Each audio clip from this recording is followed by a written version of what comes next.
Bonjour à tous. Avant toute chose, je me félicite de vous voir tous ici en bonne santé après plus d'un an de visio et compagnie. Je pense que ça fait du bien à beaucoup de monde de se retrouver en groupe au sein du Conseil, ici en présentiel. Et j'espère qu'on aura l'occasion, en respectant les différentes normes édictées pour le moment, de pouvoir prendre un verre ensemble après cette réunion du Conseil provincial. Je déclare la réunion du 1er juillet ouverte. Avant de passer la parole au chef de groupe, je tiens à excuser Madame Chen, m'a-t-on dit? C'est ça? Rafik, tu as quelqu'un d'autre? Non? Julien?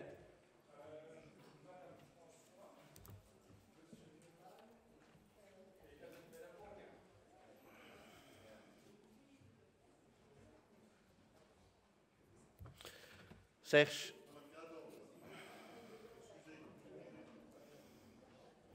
Virginie? Luc?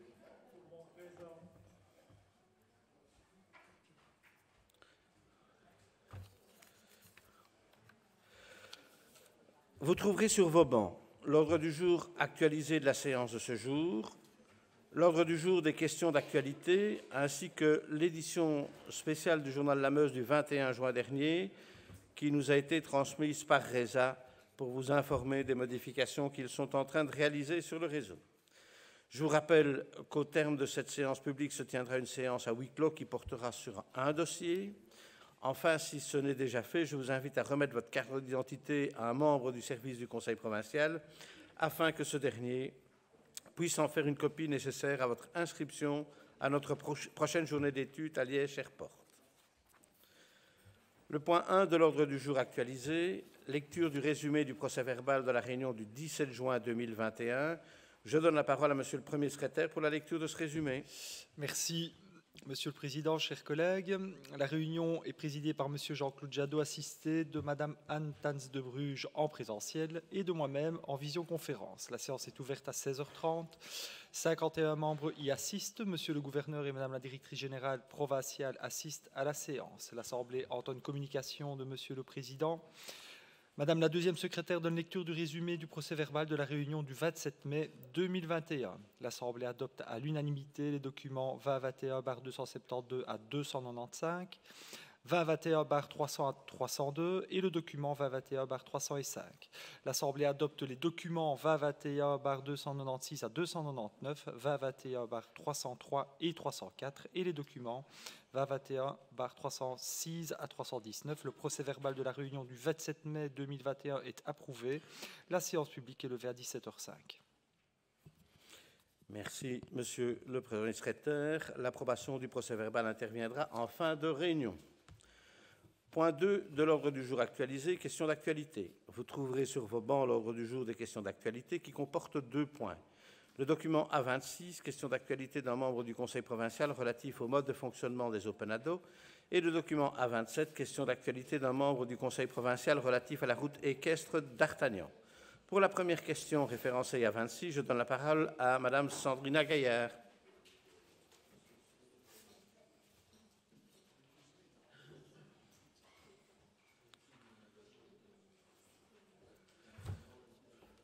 Tu as la parole, Sandrina.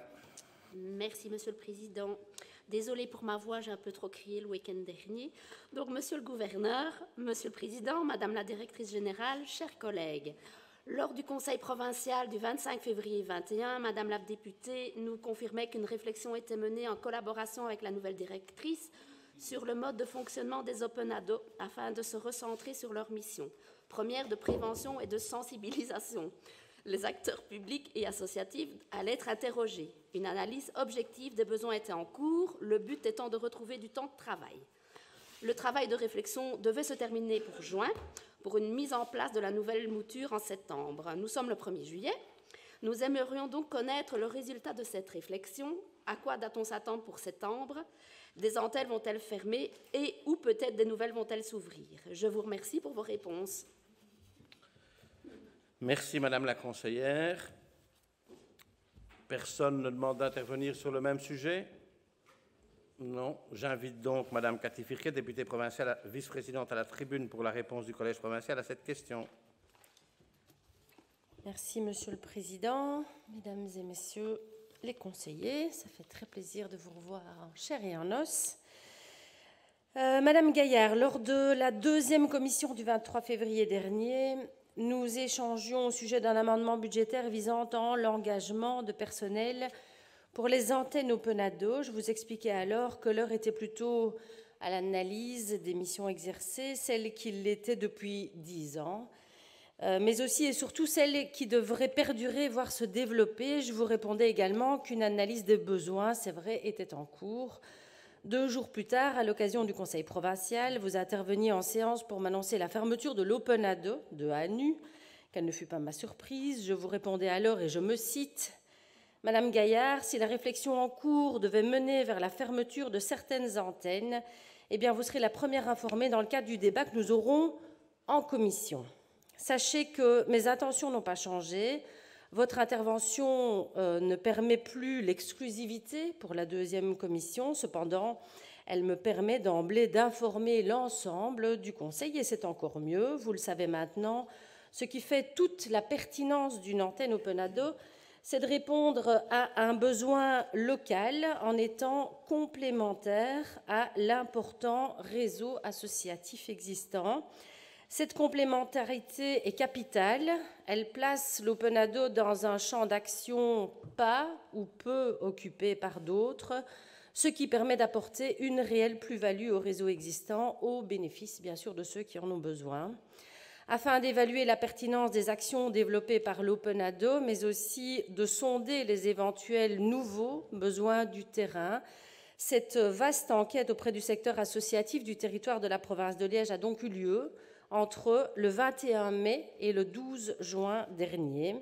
Les objectifs étaient, entre autres, d'évaluer la connaissance des services proposés par les antennes Openado, mais aussi leur degré de pertinence, ainsi que les besoins locaux avant et après Covid.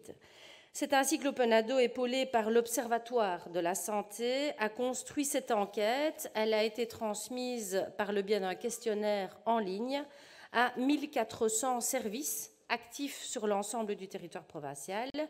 Au 12 juin dernier, nous comptions 245 répondants de secteurs très variés, AMO, ASBL, plan de cohésion sociale, maison médicale, centre de santé mentale, PMS et autres. Ces résultats sont en cours d'analyse. Alors oui, Madame Gaillard, nous sommes bien le 1er juillet, c'est vrai, et non plus au mois de juin. Cependant, vous le concéderez au vu de la contribution des services santé sociale dans la gestion de la crise sanitaire, je ne citerai ici que le CAS et le centre de tests de vaccination, nous pouvons facilement comprendre ce timing légèrement décalé. À votre question, à quoi doit-on s'attendre pour septembre? Je vous répondrai à une présentation des résultats de cette enquête en commission.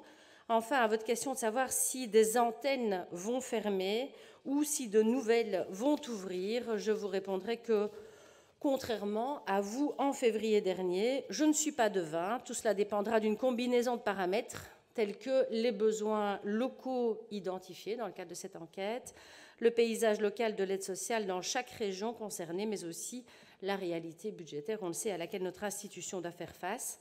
Je vous remercie pour votre attention et je vous donne donc rendez-vous le mardi 28 septembre pour une présentation en commission des résultats de cette enquête menée par les services provinciaux, ainsi que, c'est important, une première analyse réalisée par ces mêmes services provinciaux. Nous aurons donc l'occasion d'échanger au sujet des pistes de réorientation en tout ou partie des actions à mener concrètement sur le terrain pour rester dans notre ligne de conduite depuis toujours, ça je pense que c'est important, basé sur la complémentarité et l'aide psychosociale adéquate apportée aux personnes qui en ont besoin. Je vous remercie pour votre attention. Merci, Madame la députée. Madame Gaillard, souhaitez-vous intervenir? Non. Merci. Pour la deuxième question référencée à 27, je donne la parole à Monsieur Irwin Guckel.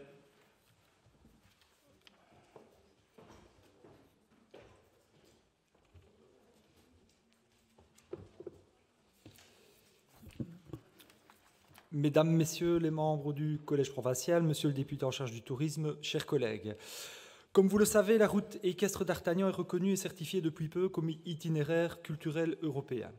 Ce parcours traversera 6 pays, à savoir la Belgique, la France, l'Allemagne, les Pays-Bas, l'Espagne et l'Italie. Notre province de Liège sera donc à la conclusion de cette aventure juste avant la fin du périple à Maastricht. Notre institution provinciale, via les services du tourisme, a dès le départ compris l'intérêt que ce projet pouvait apporter à notre territoire. Ma question sera celle-ci. Pouvez-vous nous faire un récapitulatif de notre action afin de fédérer nos communes autour de ce projet? D'avance, Monsieur le député, chers collègues, je vous remercie pour l'attention portée à ma question.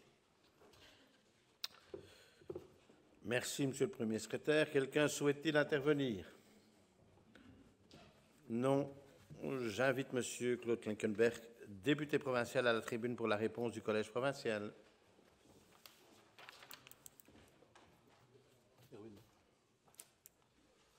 Bien. Merci, Monsieur le Président, Monsieur le Gouverneur, chers collègues. Monsieur le conseiller Chérywin, vous m'interrogez sur les collaborations que la province de Liège a mises en place avec les communes de notre province dans le cadre de la première route équestre européenne, à savoir la fameuse route d'Artagnan. Ce projet semble particulièrement vous tenir à cœur, car je me souviens bien qu'il y a un peu plus d'1 an, j'écoutais de mon banc dans le fond mon prédécesseur Robert Meurot, alors toujours en selle, vous répondre déjà à ce propos. Vous avez d'ailleurs tout à fait raison, Monsieur le conseiller. Il faut être à cheval sur le sujet et de soutenir énergiquement cette initiative, tant elle est de qualité. Pour le démontrer, il suffit de signaler, comme vous l'avez précisé, que cette route vient d'être certifiée itinéraire culturel européen. Dès lors, compter sur notre territoire de tels circuits représente une réelle plus-value en termes d'attractivité, tant ceux qui sont convoités par les nombreux touristes itinérants. Avant d'entrer dans le vif du sujet, je me permettrai toutefois une petite piqûre de rappel, une pratique à la mode aujourd'hui pour nos collègues qui n'auraient plus en tête en quoi consiste ce projet, et plus particulièrement d'Artagnan.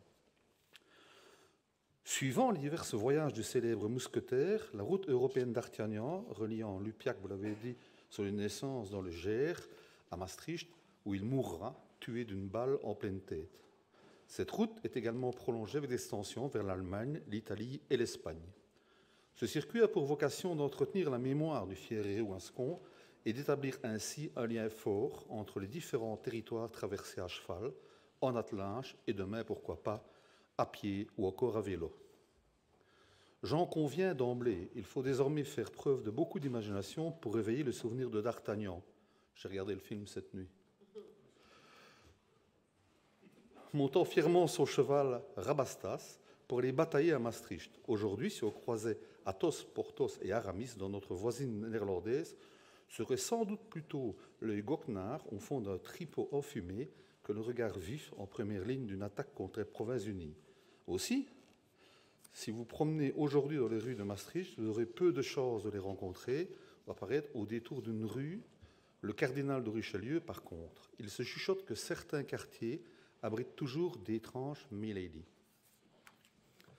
Trêve de plaisanterie, la puissance évocatrice de d'Artagnan reste intacte, et la route qui porte son nom est bel et bien une offre originale de tourisme, laquelle figure en haut de la liste des thématiques porteuses défendues par la province de Liège et notre belle fédération du tourisme, reprise en lettres d'or dans la déclaration de politique générale provinciale 2018-2024. Je n'ai pas participé à le projet. En la matière, inutile de rappeler que la province de Liège manie particulièrement bien son fleuret, puisque l'on compte parmi ses plus belles estocades la création de réseaux cyclotouristes, en point nœud, par exemple, 1500 km, qui vont devenir 2000 km d'ici peu, demain, dans les prochains mois, et le développement touristique fluvial.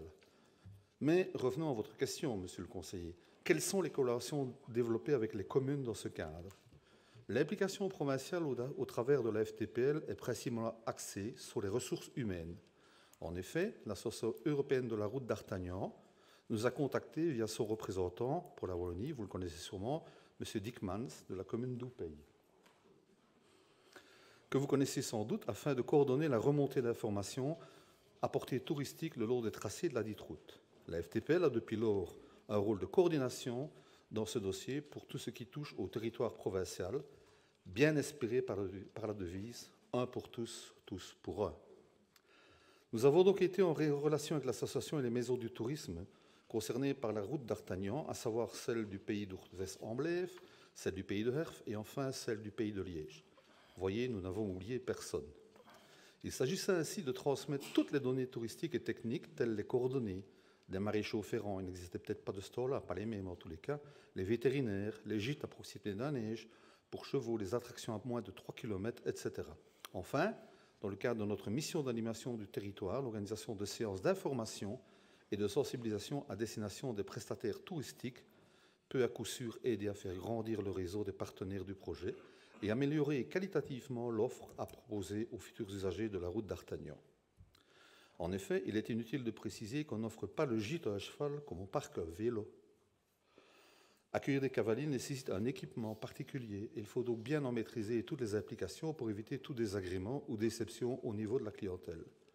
Ce nouveau produit touristique étant finalisé et certifié, nous allons pouvoir avancer au grand galop en y faisant écho via notre réseau, mais aussi et surtout en sensibilisant les organismes de promotion touristique à l'importance de mettre en avant cette offre sur les différents marchés que cible la Wallonie. Enfin, Monsieur le Conseiller, je profite de cette tribune que vous m'offrez pour pointer un projet assez similaire qui vient de se concrétiser dans le cadre du projet Interreg, Agreta, Ardennes, Grande Région, écotourisme et attractivité. Celui-ci vise au développement d'une offre écotouristique de qualité sur notre territoire et les partenaires dont la province de Liège est évidemment un acteur important. La FTPL et ses homologues, wallons et luxembourgeois, ont travaillé sur une nouvelle façon de découvrir les plus beaux panoramas de l'Ardenne pour aboutir à un tracé équestre transfrontalier de plus de 552 km, traversant 32 communes et qui a été inauguré le 10 juin dernier. Ce tracé connecte le parc naturel Haute-Fain-Eilfeld, qui nous est cher, n'est-ce pas Alfred, et la vallée de Laterte, dans la province du Luxembourg. Cet itinéraire est une véritable compilation des plus beaux panoramas de la région, construit sur base et sur les recommandations de nombreux cavaliers et cavalières. Et la cerise sur le gâteau, ou plutôt la selle sur le cheval, ce tracé est lui-même connecté à une certaine route d'Artagnan. Je vous remercie de votre attention, et comme il y a une certaine attention pour ce dossier, je suggère peut-être, comme j'ai déjà eu l'occasion de dire à certains conseillers, de remettre le point en 5e commission pour pouvoir vous développer cela à la rentrée, de voir exactement ce qui a été fait, ce qui reste à faire, et de façon à ce que vous ayez toute l'information requise sur le sujet. Je vous remercie de votre attention et bonne réunion. Merci, Monsieur le député. Souhaitez-vous ajouter un mot, Monsieur le Premier secrétaire? Parfait, nous pouvons passer au point 3 de l'ordre du jour actualisé, le document 320, don de livres à l'entreprise sociale et solidaire Recyclivre dans le cadre du déménagement de la bibliothèque Chirou sur le site de Bavière. Ce document a été soumis à l'examen de la première commission et a soulevé des questions et remarques. J'invite donc le rapporteur, M. Didier Nissen, à nous en faire connaître les conclusions.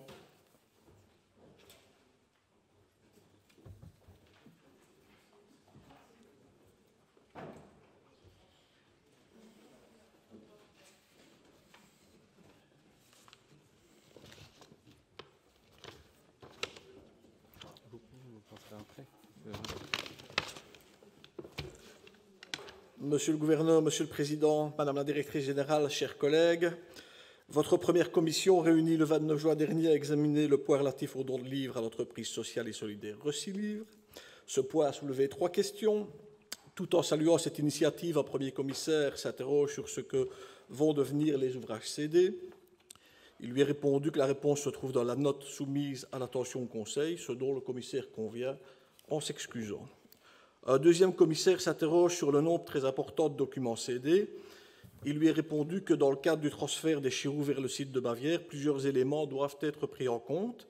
D'une part, l'attractivité qu'il conviendra de donner au nouvel espace d'accueil, le caractère obsolète de certains documents, l'existence de nombreux doublons, le fait que la bibliothèque s'inscrit au sein d'un réseau extrêmement important, mais aussi le souci de faire vivre les ouvrages, notamment en favorisant leur mise à disposition au travers des dons.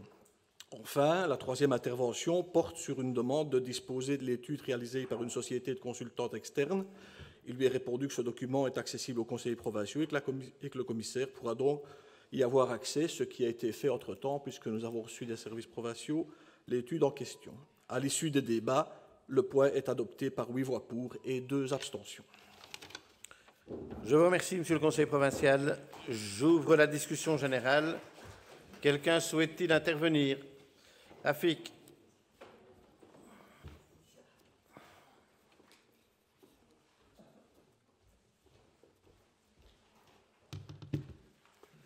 Merci, Monsieur le Président, Mesdames et Messieurs les députés, Mesdames et Messieurs les conseillers. La délibération qui nous est soumise concerne donc le don de pas moins de 157 878 documents sur les 347 805 présents actuellement en libre accès à la bibliothèque d'Échirou. Certes, délester le catalogue d'Échirou de certains livres vétustes ou dépassés peut se justifier.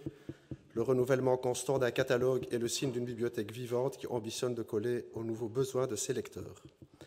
Même si en survolant l'annexe avec la liste des documents, on peut émettre quelques doutes sur la possible longue vie d'échange possible de certains classiques de la littérature ou d'essais pédagogiques encore pertinents. Mais faisant même l'hypothèse que cette masse d'œuvres représentant 45% du catalogue actuel est véritablement vétuste, ce que nous votons aussi aujourd'hui, c'est de facto leur non-renouvellement, puisqu'il est clairement indiqué dans la délibération qu'il s'agira, dans les futurs locaux de Bavière, de ne préserver que les 55% restants, parce qu'il faudra faire de l'espace pour d'autres œuvres et créations numériques. Clairement, on fait le choix de donner moins d'espace aux livres pour donner de l'espace aux nouveaux médias numériques.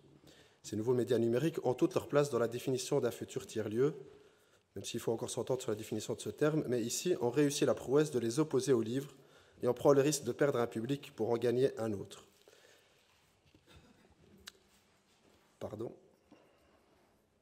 Nous ne partageons pas ce choix pour la future implantation de Bavière de donner moins d'espace aux livres, comme nous ne partageons pas la disparition de l'appellation bibliothèque en faveur d'une autre dénomination plus vague de centre de ressources. C'est la raison pour laquelle nous voterons contre ce point. Je vous remercie. Merci, Monsieur le conseiller.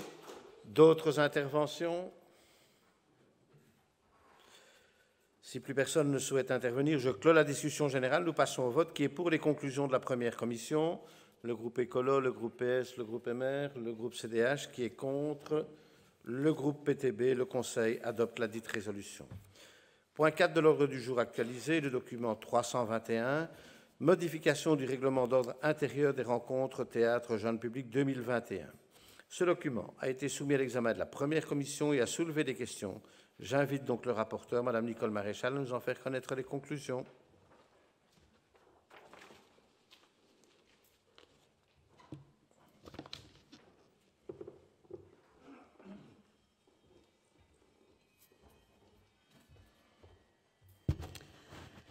Merci, Monsieur le Président, mais je suis un peu surprise parce qu'en fait, le point est passé sans commentaire et sans question particulière, avec un vote de 8 pour et 2 abstentions, si ma mémoire est bonne. S'il vous plaît? Oh, mais voilà. Et puis comme ça, vous voyez que je fais des rapports parfois. Je peux le faire. Eh bien, si c'est comme ça, merci pour votre rapport très complet. Je vous remercie, Madame la conseillère. J'ouvre la discussion générale. Quelqu'un souhaite-t-il intervenir? Pas d'intervention. Si personne ne souhaite intervenir, je clôt la discussion générale et nous passons au vote qui est pour les conclusions de la première commission. Le groupe PTB, Écolo, PS, MR, unanimité. Le Conseil adopte la dite résolution. Le point 5 de l'ordre du jour actualisé, le document 322, subsides supracommunaux, sélection de dossiers en vue de l'octroi de subsides sur l'enveloppe 2020 dédiée aux projets supracommunaux. Ce document a été soumis à l'examen de la première commission et a soulevé une question. J'invite donc le rapporteur, Mme Virginie de Franck-Fichet, à nous en faire connaître les conclusions.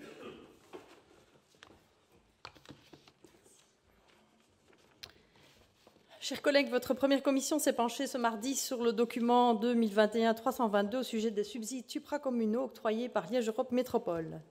Il s'agit dès lors de soumettre les nouveaux dossiers sélectionnés pour l'année 2020 et proposés par Liège Europe Métropole à l'approbation de notre Conseil en vue d'octroyer aux communes une promesse de subside, une promesse de principe de subside supracommunal. On peut classer les projets selon 4 catégories préétablies par Liège Europe Métropole. La première, écovoiturage et bornes de rechargement électrique. La deuxième, réseau point nœud. Troisième, réseau de mobilité douce. Quatrième, sécurité. Un des projets de sécurité consiste en l'acquisition de bodycam pour les zones de police S-Bay et S-Bay West, zones de police de S-Bay et S-Bay West, afin d'améliorer la sécurité des intervenantières, mais également d'avoir un effet dissuasif significatif sur le risque de violence verbale, physique envers et de la part des policiers. Cet équipement doit également permettre d'avoir une meilleure vue objective sur la qualité d'une intervention et d'améliorer la charge de la preuve lorsque des interventions sont mises en cause par des citoyens et ou des intervenants auprès des instances de contrôle ou en cas de dépôt de plainte. Un membre se demande d'où vient ce choix un peu particulier. Le député président lui répond qu'il relève d'une des 4 thématiques proposées par Liège Europe Métropole, à savoir la sécurité, et que ce choix est posé par les communes elles-mêmes en fonction de leurs besoins. Cette zone dessert en outre 15 communes différentes. Cette résolution est donc adoptée par notre commission par 8 voix pour, 0 voix contre et 2 abstentions. Je vous remercie. Je vous remercie, Madame la chef de groupe. J'ouvre la discussion générale. Quelqu'un souhaite-t-il intervenir? Pas de demande d'intervention. Je clôt la discussion générale. Nous passons au vote. Qui est pour les conclusions de la première commission? Le groupe CTH, le groupe MR, le groupe PS, Écolo et PTB. Unanimité. Le Conseil adopte la résolution. Les points 6 à 11 de l'ordre du jour ont été regroupés à la demande des membres de la première commission, à savoir le document 323, octroi de subventions en matière de culture, demande de soutien à la SBL Coopération culturelle régionale de l'arrondissement de Liège, 12e édition du rallye Jazz 04 au fil de l'eau, le 29 août à Liège. Le document 324, octroi de subventions en matière de culture, demande de soutien de la SBL Atelier Rock, dans le cadre de l'organisation de la 2e édition du festival Out for the Summer, dans la cour du musée communal de Huy du 25 juin au 10 septembre 2021. Le document 325, octroi de subventions en matière de culture, demande de soutien de la SBL Instant Production pour la création du projet Marionnette au féminin durant l'année 2021. Le document 326, octroi de subventions en matière de culture, demande de soutien de la SBL Le Moderne dans le cadre de la création du spectacle Positif, programmé du 17 juin au 3 juillet 2021 au Moderne. Le document 327, octroi de subventions en matière de culture, demande de soutien de la SBL La Compagnie du Singe Nu dans le cadre de leur participation au Festival d'Avignon 2021 avec le spectacle Harlequin en juillet 2021. Et enfin, le document 328, octroi de subventions en matière de culture, demande de soutien de la SBL Nectar dans le cadre de l'organisation d'ateliers d'initiation au rap avec la collaboration de la Bibliothèque des Chirous du 5 au 30 juillet 2021 à Liège. Ces 6 documents n'ont soulevé aucune remarque ni aucune question. C'est par 8 voix pour et 2 abstentions que votre première commission vous propose de les adopter. J'ouvre la discussion générale. Quelqu'un souhaite-t-il intervenir? Oui, Madame Freinet. Je vous demanderai peut-être...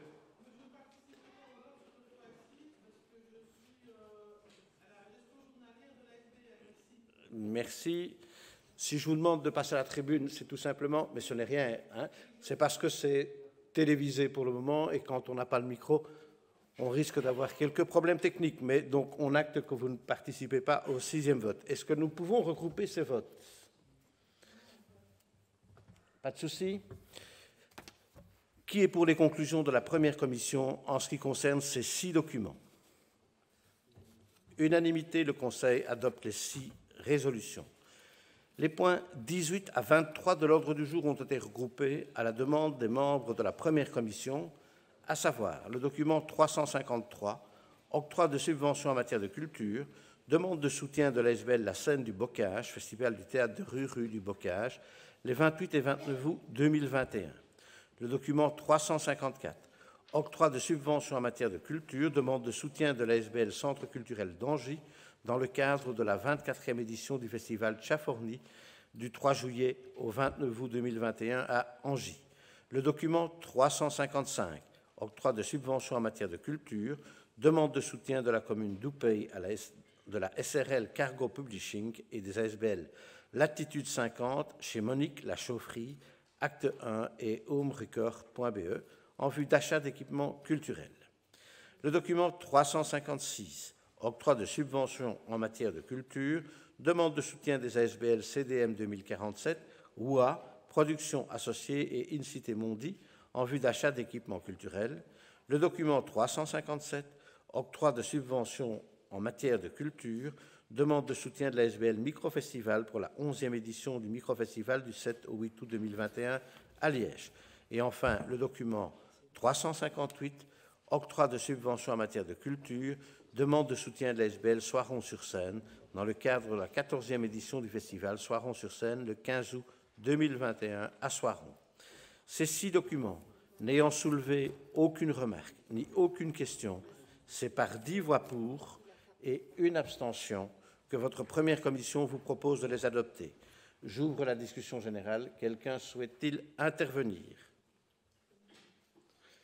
Personne ne souhaite intervenir. Je clos la discussion générale. Nous passons au vote des conclusions de la première commission. Pouvons-nous procéder à un vote globalisé?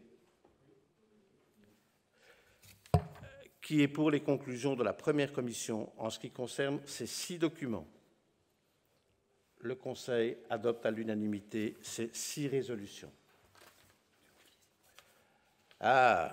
Comme on regroupe tous les points, il me semblait bien qu'on passait de 11 à 18.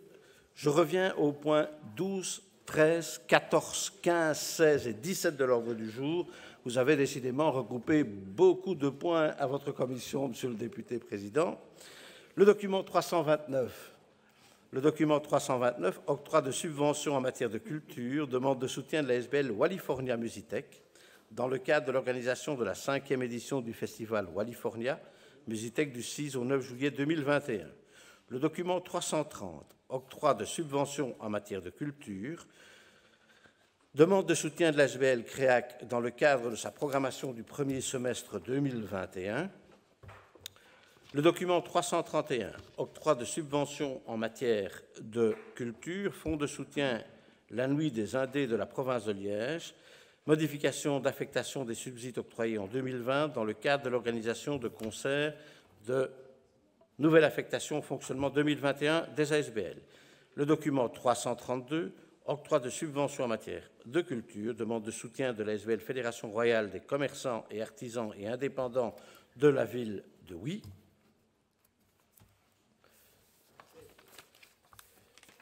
Le document 333, octroi de subventions en matière de culture, demande de soutien de l'ASBL Centre Henri Pousseur, musique électronique, musique mixte, dans le cadre de la 22e édition du festival Images sonores, organisé au printemps et à l'automne 2021.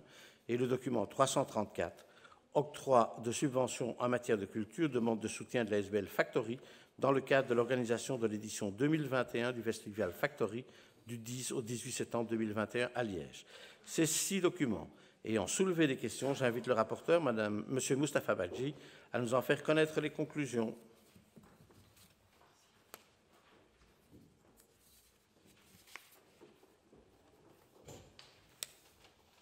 Merci, Président. Je croyais que vous m'aviez oublié. Monsieur le gouverneur, Madame la directrice générale, notre première commission, chers collègues, notre première commission s'est réunie ce mardi 29 juin et a analysé le document 2021-329 à 334. Une question a été posée par un conseiller sur le dossier 2021-329. Pourquoi l'octroi de la subvention à la ASBL qui fait une perte de 20 000 €? Quelle viabilité de cette ASBL? Donc l'ASBL n'a pas déposé son bilan et a toujours justifié jusqu'à présent les subsides. Il ne faut pas oublier, comme beaucoup d'organisations, cette ASBL n'a pas pu avoir d'activité en 2020. Le point a été voté par 8 points pour, 0 contre, 2 abstentions. Merci, Président. Merci, Monsieur le conseiller. J'ouvre la discussion générale. Quelqu'un souhaite-t-il intervenir? Pas d'intervention. Je clôt la discussion générale. Nous passons au vote des conclusions de la première commission. Pouvons-nous procéder à un vote globalisé? OK. Qui est pour les conclusions de la première commission en ce qui concerne ces 6 documents? Unanimité, le Conseil adopte les 6 résolutions. Passons au point 24 de l'ordre du jour, budget provincial 2021, deuxième série de modifications. Ce document a été soumis à l'examen de la deuxième commission et à soulever des questions et remarques. J'invite donc le rapporteur, M. Serge Ernst, à nous en faire connaître les conclusions.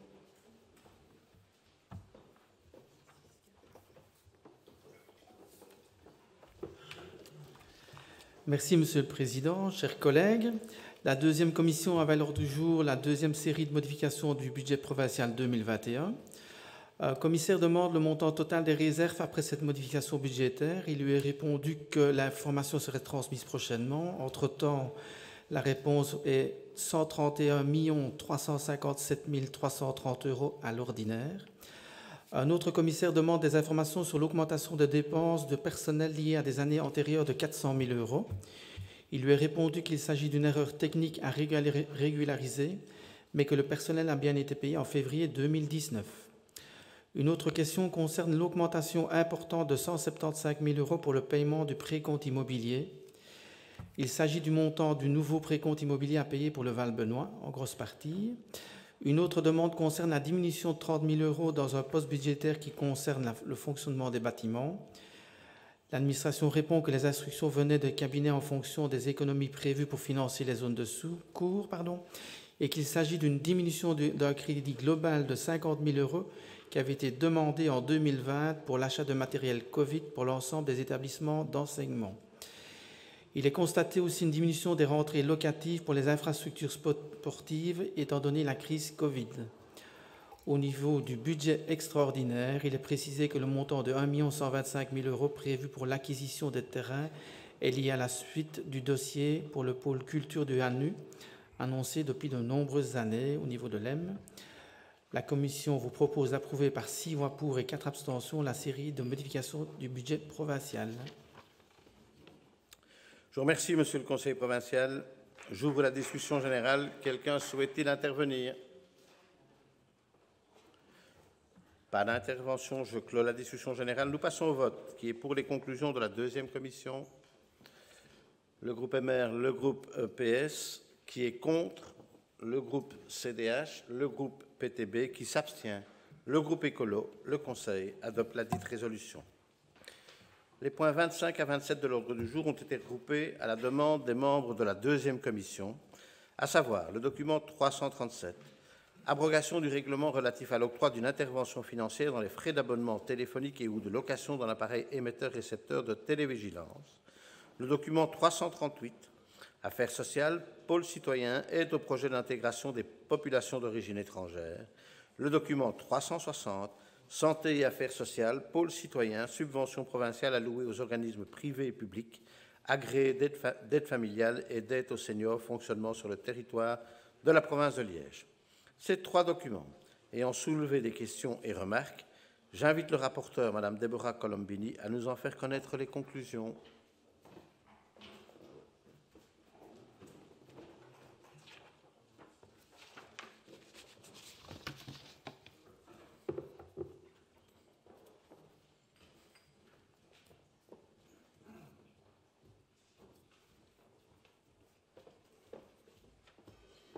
Vous avez la parole, Madame la conseillère.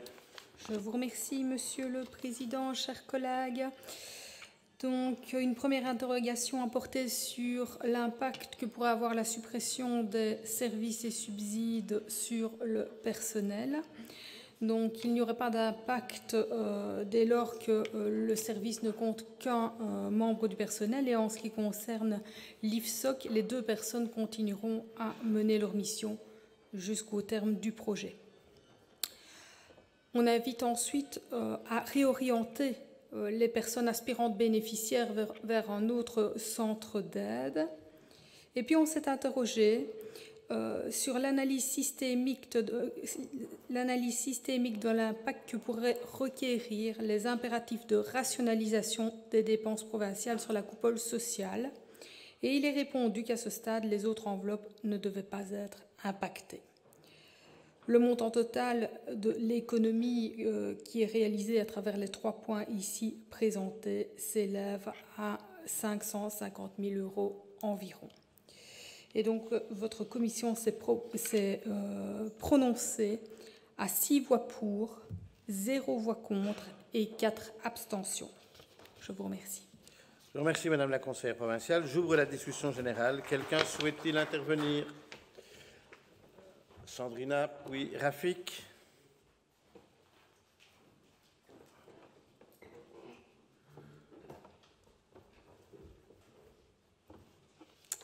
Merci, Monsieur le Président. Donc, le groupe écolo va s'abstenir sur ces 3 points. Nous avons bien conscience qu'il faut rationaliser les services provinciaux et trouver de l'argent pour le financement des zones de secours. Mais pour le moment, nous n'avons qu'une vue très limitée sur le service social avec une économie de 550 000 €. Nous aimerions avoir une vue systémique sur tous les services. Pour la rentrée de septembre, serait-il possible d'avoir une présentation de la réorganisation générale? Je vous remercie. Merci, Madame la conseillère. Rafik?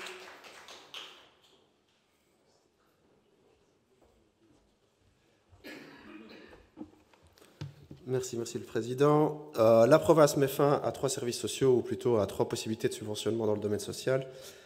La diminution constante du nombre de bénéficiaires, le changement d'affectation des subsides dédiés à l'intégration des personnes étrangères ou encore l'invocation du petit pourcent comparativement au montant octroyé par la Wallonie pour les subsides au CPS et autres centres familiaux associatifs. Ces 3 arguments ne nous convainquent pas. La raison principale, et vous avez l'honnêteté de mentionner en premier, est purement budgétaire. Tout le reste n'est que bavardage. Et en tant que PTB, nous sommes attachés au département des affaires sociales et espérons sincèrement qu'on ne compte pas purement et simplement fermer boutique avec ces 500 000 € de réduction de budget. La province se dargue à longueur de rapport d'activité de ses coopérations avec divers organismes associatifs et publics, mais apparemment ces coopérations devront se faire à budget nul ou presque. Je vous remercie. Merci, Monsieur le conseiller. D'autres interventions? Monsieur Lejeune.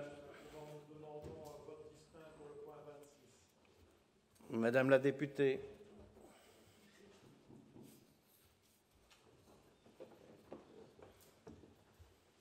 Merci, Monsieur le Président.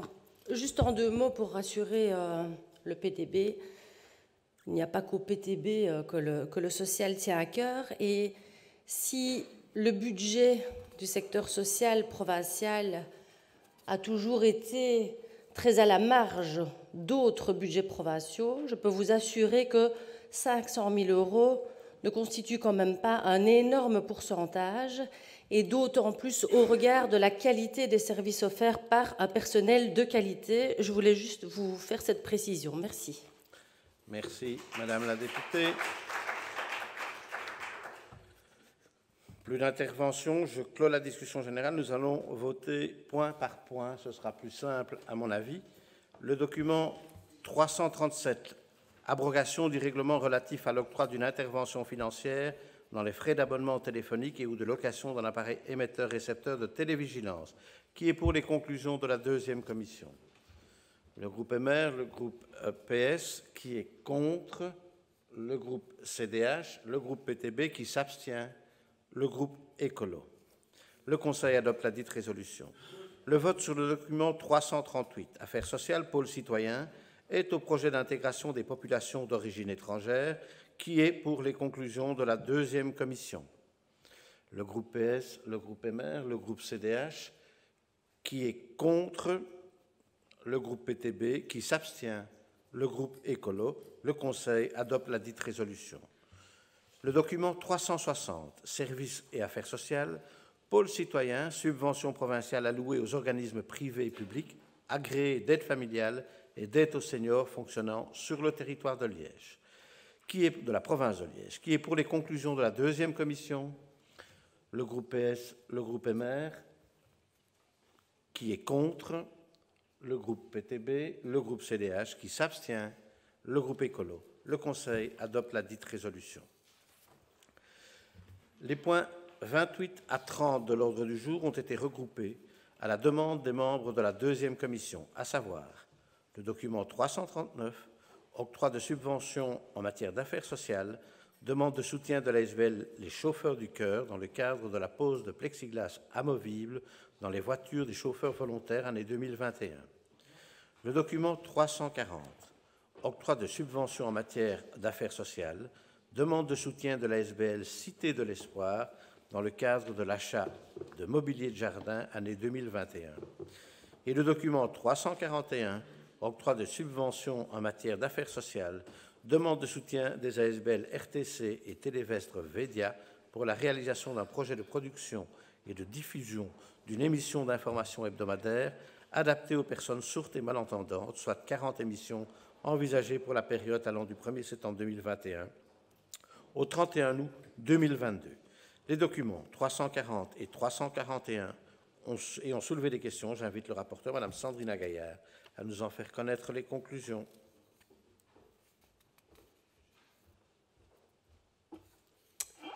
Ces 3 points ont été examinés en commission 2 ce mardi. 2 ont soulevé des questions. Sur le point 20-21-340, une question a été posée.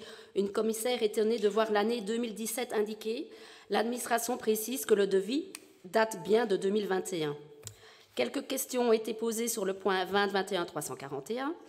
Un commissaire demande si le subside sera maintenu chaque année. Il est précisé que chaque année, une demande de subside devra être rentrée.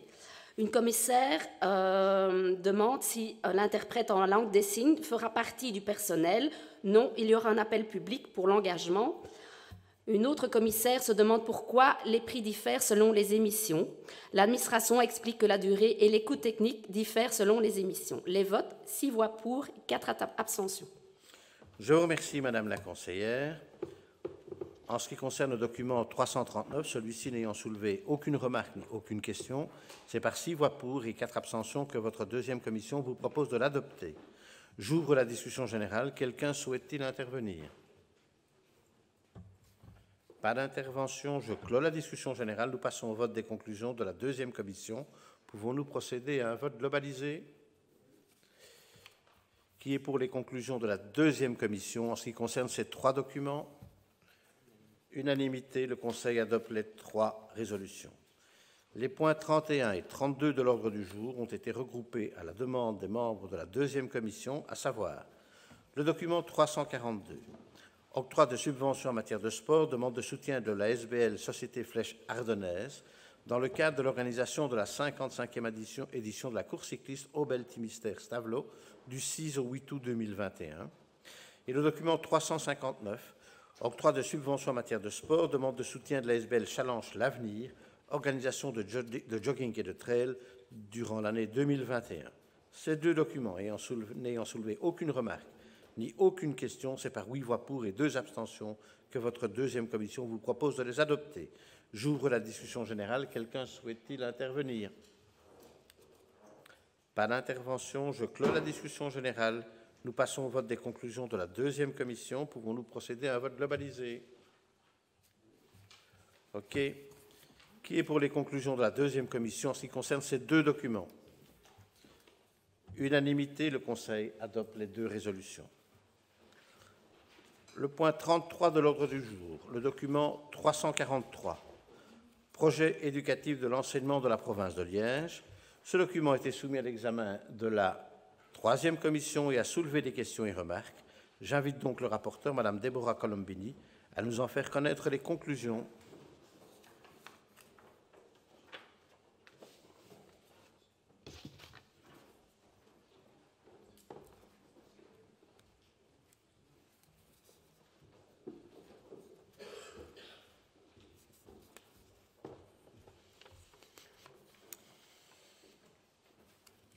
En page 8 de la brochure présentant le projet éducatif, il est rappelé la volonté d'émancipation sociale qui vise à donner une meilleure chance devant la loi. Or, cette disposition étant constitutionnelle, un commissaire s'étonne de ne pas trouver de mention plus concrète de lutte contre les inégalités de type discrimination positive, par exemple. Il lui est répondu que ce document, revu à l'occasion du 100e anniversaire de l'enseignement provincial, a été conçu par un groupe de travail rassemblant l'administration, les directions d'établissement et 2 professeurs de l'Université de Liège. La volonté était précisément de présenter un texte générique qui aurait à trouver une déclinaison dans les différents établissements dès lors que l'idée d'émancipation sociale est pensée en termes de méthode particulière. Un deuxième commissaire regrette l'absence de suivi de modifications qui aurait permis de mieux comparer l'ancienne et la nouvelle version du document. Il lui est répondu qu'il s'agit d'une réécriture intégrale du texte et que dès lors, un suivi de modifications n'était pas possible. Enfin, un commissaire regrette l'absence du mot démocratie dans le texte. Et là, il lui est répondu que même si le mot n'apparaît pas en tant que tel, le concept de démocratie, lui, transpirait à chaque page. Je vous remercie. Et donc, la commission s'est prononcée à 7 voix pour, 3 voix contre et 1 abstention. Je vous remercie, Madame la conseillère provinciale. J'ouvre la discussion générale. Quelqu'un souhaite-t-il intervenir? Pas d'intervention, je clôt la discussion générale. Nous passons au vote. Qui est pour les conclusions de la 3e commission? Le groupe PS, le groupe MR, le groupe CDH, le groupe PTB. Qui est contre? Le groupe Écolo. Le Conseil adopte la dite résolution. Les points 34 et 35 de l'ordre du jour ont été regroupés à la demande des membres de la 3e commission, à savoir le document 344. Modification de structure de l'enseignement provincial secondaire de plein exercice et en alternance au 1er septembre 2021. Le document 345. Ouverture de nouvelles formations par les instituts d'enseignement de promotion sociale, année académique 2021-2022. Ces deux documents ayant soulevé des questions et remarques, j'invite le rapporteur, Monsieur Mannery, à nous en faire connaître les conclusions. Merci, Monsieur le Président, chers collègues. Concernant les 2 points susmentionnés, nous avons d'abord eu droit à la présentation détaillée et, il faut dire, de qualité des 2 points par M. Franck et M. Renquin de l'administration. Ils ont d'ailleurs été unanimement remerciés pour cette présentation. Avant tout, un commissaire émet le souhait de recevoir la fiche de présentation concernant les arts du cirque, par curiosité. Il lui est répondu que cette fiche sera bien sûr transmise. Concernant la promotion sociale, un commissaire se satisfait de l'ouverture des formations aux métiers de demain, d'un point de vue numérique et développement durable. Le commissaire souligne, encore une fois, le retard que nous commençons à prendre dans le secteur du e-gaming. La réalité virtuelle, dit le commissaire, pourrait prendre une place aussi importante qu'une réalité comme celle de l'Euro de football. Le commissaire souhaite que nous nous y mettions rapidement. Nous sommes en retard dans ce secteur. Les services répondent qu'ils sont conscients de l'intérêt du e-gaming. Cependant, les créations de sections rencontrent des obstacles qui retardent, notamment d'un point de vue administratif. Ensuite, un commissaire s'interroge sur les aménagements des bâtiments en termes d'inclusion. Il souhaite avoir des chiffres et des rapports sur ce sujet s'ils existent. Le même commissaire interroge sur les métiers de l'eau, notamment dans l'arrondissement de Verviers. Enfin, une question concernant les NEET, c'est-à-dire Not Education, Employment or Training en français, les personnes sans diplôme, emploi ou formation. Comment va-t-on prendre en compte ces NEET? Comment va-t-on les toucher, les chercher pour les inscrire chez nous? Alors, concernant les aménagements en termes d'inclusion dans les bâtiments, des moyens financiers permettraient d'aller plus loin. Nous avons d'ailleurs bénéficié d'un financement avec CAP 48 pour notre école de promotion sociale à Seraing. Les aménagements sont coûteux et doivent se faire progressivement. Nous sommes donc malheureusement limités de ce point de vue-là. Bien sûr, tous les aménagements qui permettent l'inclusion et qui sont gratuits, comme par exemple les aménagements dits raisonnables, sont réalisés. Concernant les NEETs, ils sont bien sûr pris en compte, notamment via les ateliers pédagogiques personnalisés. On va les chercher, parfois jusqu'au CPS. Cela permet de raccrocher progressivement un public très éloigné d'un éventuel parcours de formation. Un troisième commissaire, le rapport est assez long, courage. Un troisième commissaire relève les fermetures prévues à l'EP d'Herstal. Il demande pourquoi ces sections sont fermées. Il demande également si, quand on ouvre une nouvelle programmation, on s'est interrogé sur la viabilité financière de l'ouverture de cette nouvelle programmation sur plusieurs années. Il lui est répondu que c'est le manque d'élèves qui fait que les sections ont été fermées. Les subventions de la Fédération Wallonie-Bruxelles suivent en fonction du nombre d'élèves inscrits, quand il y a un nombre suffisant d'élèves inscrits. Du coup, il n'y a pas de souci d'un point de vue financier à se faire. Un quatrième commissaire parle du récent rachat d'un vignoble à Flémal. Quelles formations peuvent être associées au rachat de ce vignoble? L'enseignement à l'arrêt est évidemment intéressé.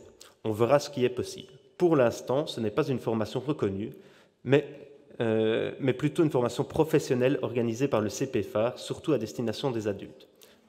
C'est un projet de la cellule développement durable, plus que de l'enseignement, que d'utiliser ce vignoble. Pardon. Il n'a pas été acheté, me dit-on, mais loué, pardon. Voilà. Merci pour la précision. Enfin, un commissaire s'inquiète de l'accès de l'enseignement aux personnes dites, enfin non, pas aux personnes dites sans papier, aux personnes sans papier tout court. Il lui est répondu que pour s'inscrire valablement, il faut des papiers. L'ouverture a été faite que de plus en plus de documents soient acceptés pour valider l'inscription d'une personne. Par exemple, un détenu peut s'inscrire sans sa carte d'identité qu'il n'a pas en sa possession en prison.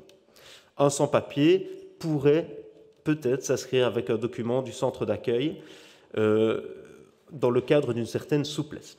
Un projet européen a encore été récemment bouclé par l'administration à destination des migrants et dans un objectif interculturel. À l'issue de ce long débat, votre troisième commission a adopté les 2 documents à l'unanimité, moins une abstention. Merci. Merci, monsieur le conseiller. J'ouvre la discussion générale. Quelqu'un souhaite-t-il intervenir? Pas d'intervention. Je clôt la discussion générale. Nous passons au vote des conclusions de la troisième commission. Pouvons-nous procéder à un vote globalisé? Qui est pour les conclusions de la troisième commission en ce qui concerne ces 2 documents? Unanimité, le Conseil adopte les 2 résolutions. Le point 36 de l'ordre du jour, modification du règlement d'ordre intérieur des établissements d'enseignement de promotion sociale. Ce document a été soumis à l'examen de la troisième commission et a soulevé des questions et remarques. J'invite donc le rapporteur, Mme Valérie Lux, à nous en faire connaître les conclusions.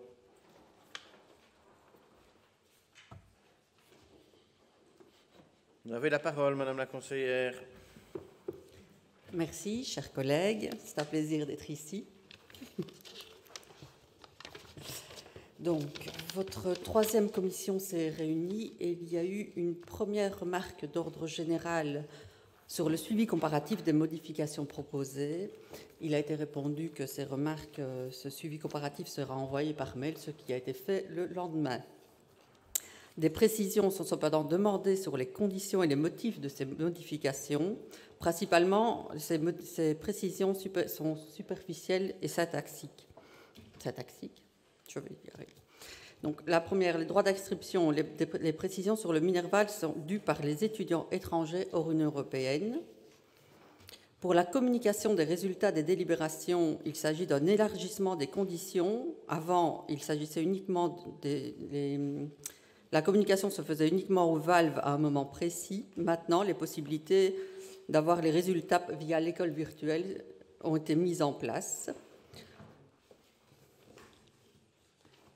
Sans mes lunettes, j'arrive mieux à lire. J'arrive pas à lire ce que j'écris avec mes lunettes. C'est effrayant. Je suis myope, je vois de loin, pas de près. Pour les stages d'activité professionnelle, la réglementation à appliquer, il s'agit de la réglementation de l'endroit où l'élève effectue son stage. Pour les motifs d'exclusion définitive, il y a simplement le remplacement du mot dignité par le mot intégrité. Et en dernier, la valorisation des capacités acquises sur base d'un dossier.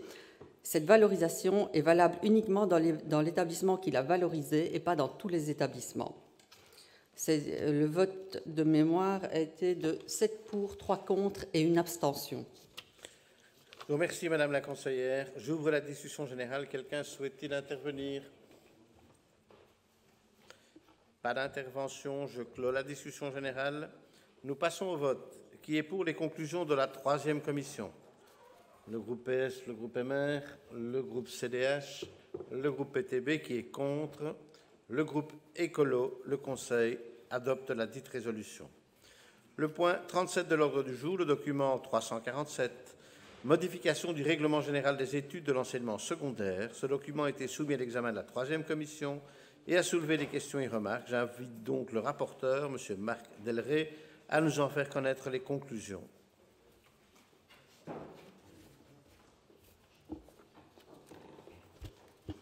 Merci, Monsieur le Président. Votre troisième commission, Mesdames et Messieurs, s'est réunie le lundi 28 juin dernier pour examiner ce document introduisant diverses modifications au règlement général des études de l'enseignement secondaire. Une commissaire intervient pour indiquer son mécontentement face à ce document qui, faute de faire apparaître le suivi des modifications, ne permet pas d'apprécier la portée ni l'étendue des changements apportés au règlement général Un autre commissaire demande dès lors s'il serait possible, avant le vote, d'expliciter la nature de ces modifications. Il est répondu qu'en l'occurrence, les modifications sont très légères et de pure forme pour la plupart. Quant au fond, il s'agissait essentiellement, premièrement, de préciser les objectifs à fixer pour les élèves du 2e et du 3e degré qui accusent plus de 20 demi-jours d'absence injustifiée. Deuxièmement, de permettre pour les cours de sciences une cotation séparée pour les différentes disciplines concernées. Et troisièmement, de préciser le sens donné à la notion d'évaluation continue quand celle-ci est invoquée dans le règlement des études. Le point est adopté par 6 voix pour, 3 voix contre et 2 abstentions. Je vous remercie. Je vous remercie, Monsieur le Conseil provincial. J'ouvre la discussion générale. Quelqu'un souhaite-t-il intervenir? Pas d'intervention. Je clôt la discussion générale. Nous passons au vote qui est pour les conclusions de la 3e commission. Le groupe PS, le groupe MR, le groupe CDH, le groupe PTB qui est contre, le groupe Écolo. Le Conseil adopte la dite résolution. Le point 38 de l'ordre du jour, le document 348, règlement organique de la Haute École de la province de Liège. Ce document a été soumis à l'examen de la 3e commission et a soulevé des questions. Questions et remarques. J'invite donc le rapporteur, M. Serge Cappa, à nous en faire connaître les conclusions.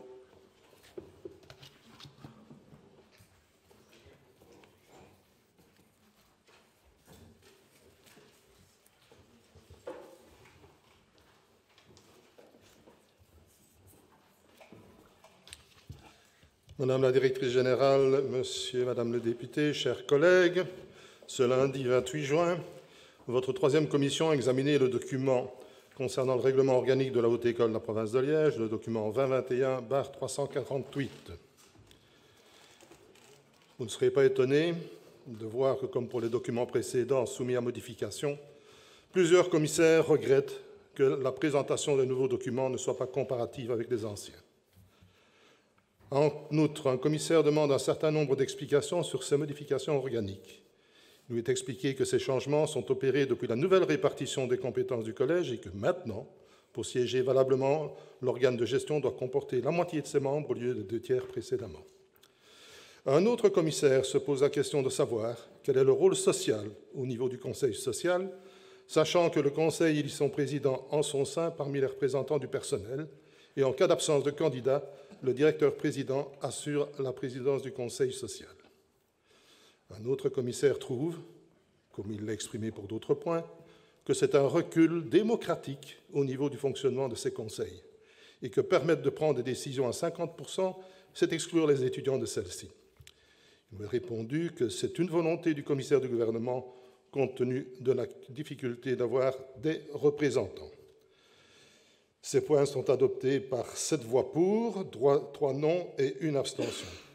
Un petit commentaire complémentaire. Je suis étonné qu'à l'issue de tout ce qui a été dit tout à l'heure, en fonction des informations qui seraient données, certains commissaires avaient dit qu'ils reverraient leur vote en conseil plutôt qu'en commission.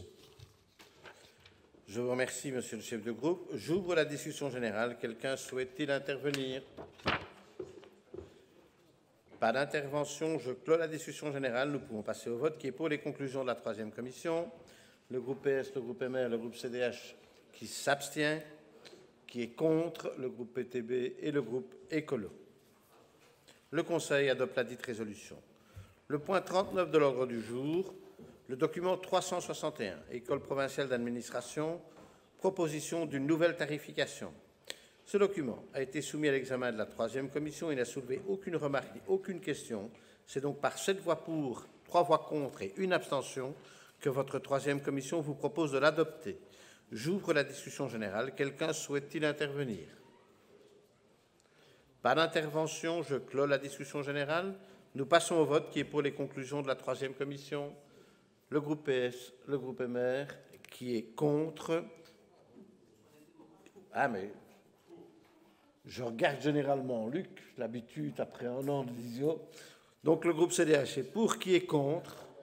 Pour aussi. Oh, mais unanimité, le Conseil adopte la dite. Ah non, bah, tu lèves la main, Rafik. Je recommence. Qui est pour les conclusions? Le groupe Écolo, le groupe PS, le groupe MR, le groupe CDH. Qui est contre? Le groupe PTB. Voilà, je vous remercie. Les points 40 et 41 de l'ordre du jour ont été regroupés à la demande des membres de la 4e commission, à savoir le document 349, marché public de travaux, procédure négociée directe avec publication préalable, mode de passation et conditions de marché, Institut provincial d'enseignement secondaire de Verviers, rénovation et isolation des toitures de l'ensemble des gymnases. Et le document 350, marché public de travaux, procédure négociée directe avec publication préalable, mode de passation et conditions du marché, Direction générale des infrastructures et du développement durable, Institut provincial d'enseignement agronomique de la RED, Institut provincial d'enseignement secondaire de Huy, École polytechnique de Serein, mise en conformité de 3 cabines haute tension. Ces 2 documents, n'ayant soulevé aucune remarque ni aucune question, c'est à l'unanimité que votre 4e commission vous propose de les adopter. J'ouvre la discussion générale. Quelqu'un souhaite-t-il intervenir? Pas d'intervention. Nous passons au vote des conclusions de la 4e commission. Pouvons-nous procéder à un vote globalisé? OK. Qui est pour les conclusions de la 4e commission en ce qui concerne ces 2 documents? Unanimité, le Conseil adopte les 2 résolutions. Le point 42 de l'ordre du jour, le document 362, octroi de subventions en matière d'agriculture, demande de soutien de la SBL Foire agricole de Bâtisse-Erf, activité de l'exercice 2021. Ce document a été soumis à l'examen de la 4e commission et n'a soulevé aucune remarque ni aucune question. C'est donc à l'unanimité que votre 4e commission vous propose de l'adopter. Quelqu'un souhaite-t-il, j'ouvre la discussion générale, quelqu'un souhaite-t-il intervenir? Pas d'intervention, je clos la discussion générale. Nous passons au vote qui est pour les conclusions de la 4e commission. Unanimité, le Conseil adopte la dite résolution. Les points 43, 44 et 45 de l'ordre du jour ont été regroupés à la demande des membres de la 4e commission, à savoir le document 363, marché public de travaux, procédure négociée directe avec publication préalable, mode de passation et conditions du marché, 02-03004, réaffectation du bâtiment d'Archi 33. Le document 364, marché public de travaux, procédure négociée directe avec publication préalable, mode de passation et conditions du marché, domaine du château de Jeuet, rue du Parc à Amet, Direction générale des infrastructures et du développement durable, restauration de la toiture centrale du porche d'entrée, et le document 365, marché public de travaux, procédure ouverte, mode de passation et conditions du marché, complexe des Haussards, aménagement du centre de traitement du linge de la province de Liège et construction d'un hall de stockage de papier. Ces 3 documents n'ayant soulevé aucune remarque ni aucune question, c'est à l'unanimité que votre 4e commission vous propose de les adopter. J'ouvre la discussion générale. Quelqu'un souhaite-t-il intervenir? Pas d'intervention. Pouvons-nous procéder à un vote globalisé? Qui est pour les conclusions de la 4e commission en ce qui concerne ces 3 documents? Unanimité, le Conseil adopte les 3 résolutions. Le point 46 de l'ordre du jour, le document 351. Emprunt de couverture des dépenses extraordinaires de 2021, 3e série. Ce document a été soumis à l'examen de la 5e commission et n'a soulevé aucune remarque ni aucune question. C'est donc par 10 voix pour et 2 abstentions que votre 5e commission vous propose de l'adopter. J'ouvre la discussion générale. Quelqu'un souhaite-t-il intervenir? Pas d'intervention. Je clos la discussion générale. Nous passons au vote. Qui est pour les conclusions de la 5e commission? Unanimité. Le Conseil adopte la dite résolution. Le point 47 de l'ordre du jour, document 352, culte, budget 2022 de la fabrique d'église orthodoxe grecque Sainte-Barbe, rue du Potet 5 à Liège, avis favorable. Ce document a été soumis à l'examen de la 5e commission et n'a soulevé aucune remarque ni aucune question. C'est donc par 10 voix pour et 2 abstentions que votre 5e commission vous propose de l'adopter. J'ouvre la discussion générale. Quelqu'un souhaite-t-il intervenir? Pas d'intervention. Je clos la discussion générale. Nous passons au vote. Qui est pour les conclusions de la 5e commission? Unanimité. Le Conseil. Hop, pardon.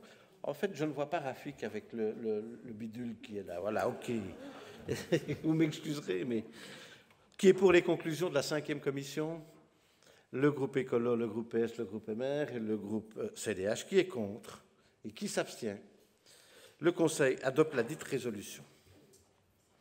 Les points 48 à 51 de l'ordre du jour ont été regroupés à la demande des membres de la 5e commission, à savoir le document 366, marché public de fourniture, mode de passation et conditions du marché relatif à l'acquisition et au placement de bornes RAC dédiées au stationnement et aux recharges de vélos à assistance électrique, ainsi que d'abris à vélo pour la province de Liège et les adhérents à la centrale d'achat pour une période de 4 ans prenant cours le lendemain de la notification au soumissionnaire de l'approbation de son offre. Le document 367, marché public de fourniture, construction d'un pôle des savoirs et d'une pépinière d'entreprise sur le site de Bavière, mode de passation et conditions du marché relatif à l'acquisition de mobilier spécifique. Le document 368, marché public de fourniture, construction d'un pôle des savoirs et d'une pépinière d'entreprise sur le site de Bavière, mode de passation et conditions de marché relatif à l'acquisition d'équipements divers. Le document 369, marché public de fourniture, mode de passation et conditions du marché relatif à l'acquisition de rayonnage mobile pour la bibliothèque itinérante de Grasse-Sologne. Ces 4 documents n'ayant soulevé aucune remarque ni aucune question, c'est par 10 voix pour et 2 abstentions que votre 5e commission vous propose de les adopter. J'ouvre la discussion générale. Quelqu'un souhaite-t-il intervenir? Pas d'intervention. Nous pouvons passer au vote des conclusions de la 5e commission. Pouvons-nous procéder à un vote globalisé? Qui est pour les conclusions de la 5e commission en ce qui concerne ces 4 documents? Unanimité. Le Conseil adopte les 4 résolutions. Je dois vous informer qu'en ce qui concerne les documents 367 et 368 relatifs au site de Bavière, je vous informe qu'il est impératif que chacun signe aujourd'hui les annexes 18 bis relatifs à la déclaration d'absence de conflit d'intérêts en matière de marché public. De plus, pour ceux d'entre vous qui étaient présents lors de notre séance du 17 juin dernier, il vous est également demandé de signer l'annexe 18 bis de ce document, du document 302, adopté par notre Assemblée du 17 juin 2021. Je pense que les services du Conseil vous ont contacté chacun, si un ne l'avait pas été, qu'il nous le signale pour signer ces documents. Je vous remercie. Le point 52 de l'ordre du jour, approbation du procès-verbal de la séance du 17 juin 2021. Aucune réclamation n'ayant été déposée en ce qui concerne la rédaction du procès-verbal de notre dernière réunion, je le déclare approuvé et déclare close la séance publique de ce jour. La prochaine séance ordinaire du Conseil provincial aura lieu le jeudi 30 septembre 2021 à 16h30 et sera suivie de notre journée d'études à Liège Airport. Nous allons donc pouvoir passer à la séance à huis clos, en application de l'article L. 2200.